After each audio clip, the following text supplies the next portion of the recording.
Welcome back to my YouTube family member Priya লাইফস্টাইলে তোমাদের অনেক অনেক স্বাগতম। তো সকাল সকাল আজকে লাস্ট সোমবার, তার জন্য রেডি হয়ে নিয়ে মন্দিরের উদ্দেশ্যে যাচ্ছি। তো একদম স্নান সেরে তোমাদের সামনে এসেছি। তো সব রেডি করে নিয়েছি। দেখো, বাবার মাথায় জল ঢালবো বলে ঝুড়ির মধ্যে বেল পাতা, তারপরে ফুল, জল সব নিয়ে মন্দিরের উদ্দেশ্যে গিয়ে মন্দিরে পৌঁছেও গিয়েছি। তো আমি বরাবর এই মন্দিরেই আসি পুজোটা দিতে। তারামার মন্দিরে আসলে পরে আমার এত ভালো লাগে কি বলবো। তারামার দর্শনটা দিয়ে তোমাদের শুরু করি।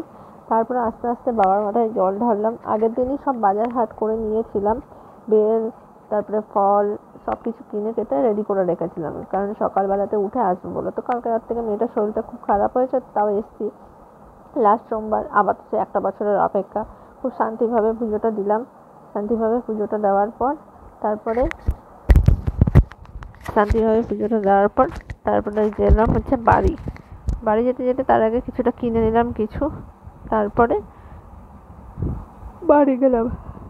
বাড়ি গিয়ে খাওয়া দাওয়া বলতে আজকে পরোটা নিয়েই গেছিলাম। নিরামিষ একটা দোকান আছে, ওখান থেকে পরোটা নিয়ে গিয়ে পরোটাই খাওয়া হয়েছে, আর মিষ্টি ছিল। তো এই যে এখনো পুজো চলছে, দেখতেই পাচ্ছ। আজকে ফাঁকা ছিল মন্দির, তার জন্য এত শান্তিভাবে পুজোটা দিয়েছি। তারকেশ্বরে অনেকে যায়। ব্যাস, এই লাস্ট সোমবারটা তো হয়ে গেল, আবার সবাই একটা বছরের অপেক্ষা। তো বাবা সবার মঙ্গল করুক, মনোকামনা পূর্ণ করুক, এটাই চাই।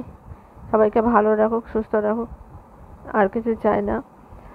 তো চলো, পুজো টুজো দেওয়া হয়ে গেছে। তো পরোটাটাও শেয়ার করে ফেলি তোমাদের সঙ্গে যে কী খেলাম। তারপরে ভাবলাম শাড়ি যখন পরে আছি দুটো তিনটে একটু রিলস বানিয়েই ফেলি। তো রিলসটাও বানিয়ে নিলাম। তো এই যে, তো ভালো লাগলে লাইক কমেন্ট করে দিও, সাবস্ক্রাইব করে দিও। Tata, bye bye.